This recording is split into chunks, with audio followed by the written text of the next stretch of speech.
प्रिय छात्रों नमस्कार, आप सभी का बहुत बहुत स्वागत है हमारे average coaching centre YouTube channel पे। छात्रों तो आज का मेरा टॉपिक यानी कि त्रिभुज, ठीक है। त्रिभुज का ए टू जेड यानी कि क्या गुण होते हैं और क्या इसका उपयोग होते हैं, कितने प्रकार के होते हैं, इसका क्या क्या फॉर्मूला होते हैं और यह इसका क्या सूत्र होता है। फॉर्मूला को हिंदी में हम सूत्र बोलते हैं। यह सारे बातों को हम आपको इस वीडियो में बताने वाले हैं, तो आपको यह वीडियो अंत तक देखना है। एक रिक्वेस्ट आपसे हम करते हैं कि इस वीडियो को जरूर अंत तक देखिएगा और वीडियो अच्छा लग जाए तो जरूर लाइक कर दीजिएगा, चैनल को सब्सक्राइब कर लीजिए, क्योंकि आपको इस चैनल पे बराबर स्टडी से रिलेटेड वीडियो देखने को मिलेंगे सभी प्रकार के, ठीक है। तो चलिए जानते हैं कि त्रिभुज मेरा क्या क्या हमको बताता है और त्रिभुज का चित्र कैसा होता है। तो सबसे पहले जान लेते हैं कि यह त्रिभुज है। तो सबसे पहले यह त्रिभुज केवल कहेंगे इससे मेरा ठीक नहीं लगेगा, यानी कि त्रिभुज के सबसे पहले इसका उदाहरण जान लेते हैं, इसका एग्जाम्पल जान लेते हैं। इसको हम किसे कहते हैं, तो जो तीन कोनों से घिरा हुआ रहता है, तीन कोनों से जो घिरा हुआ रहता है उसे हम त्रिभुज कहते हैं। त्रिभुज होने का कुछ शर्त भी है, त्रिभुज होने के लिए कोई यानी कि शर्त भी है कि यह तीनों डिग्री को यानी कि तीनों कोनों को जोड़ेंगे। इसको क्या कहते हैं, इसमें दो प्रकार के होते हैं। इसको बोलते हैं जो इस प्रकार से रहते हैं, यानी कि जो यहाँ पर जो होते हैं, यह दोनों जो भुजा जहाँ पे आकर मिलता है, जो दोनों भुजा जो जहाँ पर आकर टकराता है, इसको हम क्या बोलते हैं, कोण। इसको हम क्या बोलते हैं, यानी कि कोण। और जो यह यहाँ से यहाँ तक की भुजा, यह यहाँ से यहाँ तक की जो यह ड्रेरी की लंबाई होता है, इसको हम क्या बोलते हैं, भुजा। यह क्या बोलते हैं, भुजा। यानी कि जिसका तीन भुजा हो, ठीक है, यानी कि जिसका तीन भुजा हो और तीन कोण से घिरा हुआ हो, उसको हम क्या बोल देंगे, त्रिभुज। यानी कि तीन कोण से घिरा हुआ हो और जिसका तीन गो भुजा हो, उसको हम त्रिभुज बोल देंगे। और इसका एक और शर्त होता है कि त्रिभुज होने के लिए इसको कितने डिग्री होना चाहिए, 180 डिग्री।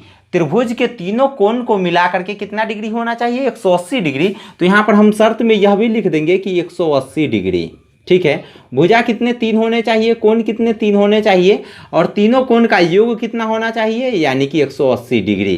किसका योग, तो कोण का योग 180 डिग्री होना चाहिए। इसको हम त्रिभुज बोल देंगे। अब भाई कोई भी व्यक्ति का जब आप जन्म होता है तो उसका तो नामकरण होवे करता है, तो इसको भी अब हम नामकरण कर देंगे कि इसका नाम हम दे देते हैं कि ABC। अब यहाँ पर इसका नाम हो गया कि ABC जो है, ABC, एक भुजा पर A है, एक भुजा पर B है और एक भुजा पर C है। यह तीनों मिला करके एक क्या है, त्रिभुज है। तो यहाँ पर हम लिख देंगे कि ABC एक त्रिभुज है, ठीक है। ABC क्या है, एक त्रिभुज है। अब इस त्रिभुज में क्या है, तो इसका क्या क्या यानी कि गुण है। तो यानी कि इसको जो है ना, यह तीन गो भुजा होता है। इसका गुण जो है यानी कि तीन भुजा होता है, तीन भुजा होते हैं। और इसका कितना होते हैं, यानी कि तीन कोण होते हैं, तीन कोण होते हैं। यानी कि इसका तीन गो भुजा के साथ तीन गो कोण भी होते हैं। यानी कि तीनों कोणों का योग, तीनों कोणों का योग 180 डिग्री होता है।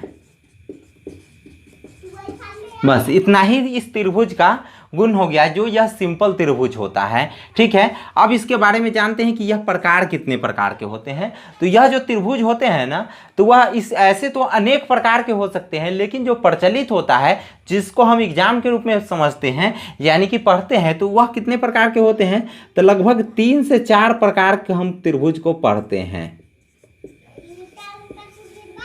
3 से 4 प्रकार के त्रिभुज को हम पढ़ते हैं। तो सबसे पहले जान लेते हैं क्या चीज, यानी कि समबाहु त्रिभुज। समबाहु त्रिभुज सबसे पहला चैप्टर आता है कि समबाहु त्रिभुज, ठीक है। उसके बाद जो त्रिभुज आता है यानी कि विषमबाहु त्रिभुज, विषमबाहु त्रिभुज। उसके बाद जो 3 नंबर में आ जाता है यानी कि क्या चीज, समद्विबाहु त्रिभुज।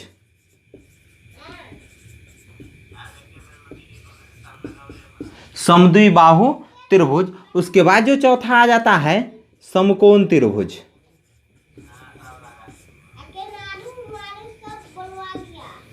यह 4 प्रकार के प्रचलित त्रिभुज होते हैं, जिसमें सबसे ज़्यादा हमको सबसे डिटेल में सबसे गहरा में यानी कि हमको पढ़ना पड़ेगा समकोण त्रिभुज के बारे में। ठीक है, समकोण त्रिभुज क्या होता है, तो इस सब त्रिभुज को अलग अलग जो इस त्रिभुज का क्या क्या होता है फॉर्मूला और इसको कैसे कैसे हम इसको डिफाइन करते हैं, तो इसको हम अगले वीडियो में आपको हम जरूर बताएंगे। एक वीडियो में समबाहु बताएंगे, एक में विषमबाहु, एक को समद्विबाहु और एक को समकोण त्रिभुज। इसके लिए क्या करना है, आप यानी कि चैनल को सब्सक्राइब करके बगल का बेल आइकन जरूर प्रेस कर लीजिए, ताकि यह सभी वीडियो जो आए ना तो सबसे पहले नोटिफिकेशन आपके तरफ पहुंचे। अब जानते हैं कि इसका फॉर्मूला क्या क्या होता है।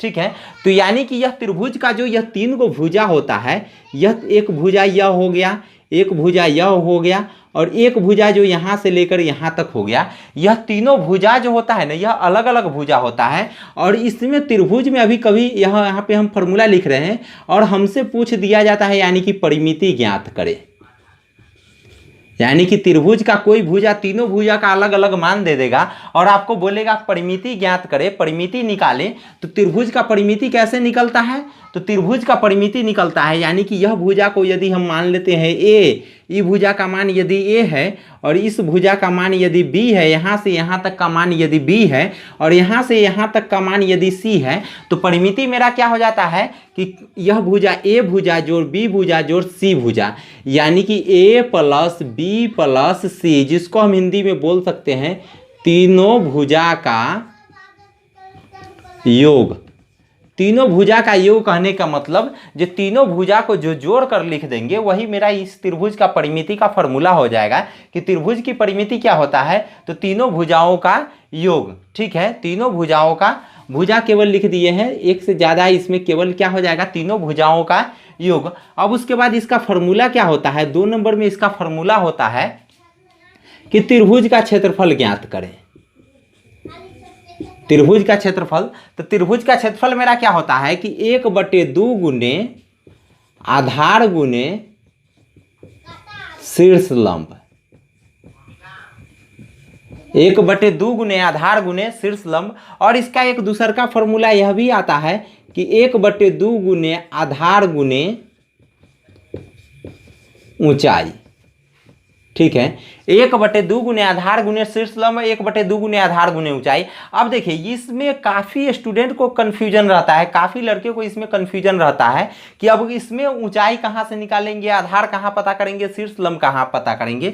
तो यहाँ पे आप जान लीजिए कि जो जमीन से सटा हुआ भाग रहता है, यानी कि जो भाग जमीन से सटा हुआ है वह मेरा आधार होता है, और इसके ऊपर वाले से जब यहाँ पर ला करके जब एक हम लंबाई खींच देते हैं तो यह मेरा, इसको क्या हम बोलते हैं, इसको हम बोलते हैं यानी कि शीर्ष लंब, इसको ही हम बोलते हैं या तो शीर्ष लंब नहीं तो ऊंचाई।